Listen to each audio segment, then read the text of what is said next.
Now, every year, hundreds of young girls from the UK are victims of female genital mutilation. It's a practice common in parts of East Africa, Asia and the Middle East, but it's also been carried out illegally in the United Kingdom.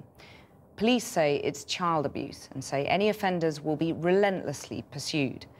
Today, the NSPCC launched a new hotline with the support of the police to try to encourage people to report girls they believe could be at risk.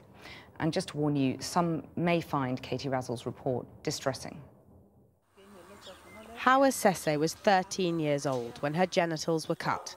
Female genital mutilation, or FGM, is common practice for girls in Sierra Leone, where she grew up. I have to take off my clothes.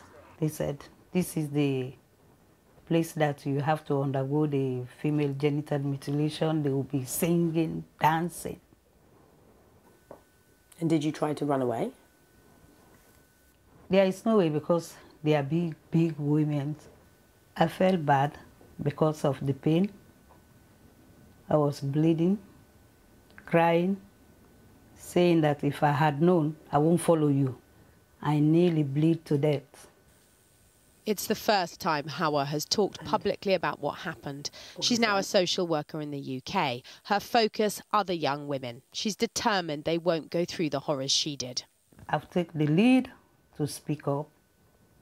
I'm not forcing them, but this is the 21st century. It's enough, it's enough. Sierra Leone has one of the highest prevalence of FGM. It may feel like a world away, but girls from Britain, likely several thousand a year, are taken by their families to countries in sub-Saharan Africa, the Middle East and Asia to undergo FGM.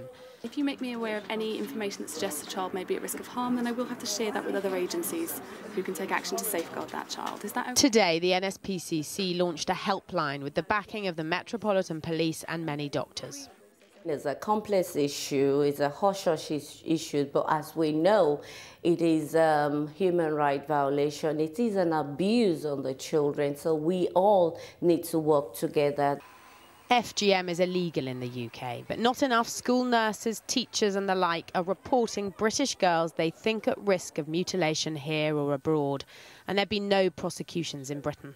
I feel very annoyed. There's no point in passing legislation unless it's then used for the purpose it was meant to be used. They still don't seem to get enough evidence for a prosecution, for a successful prosecution. And I find that unacceptable because in some other countries there are prosecutions.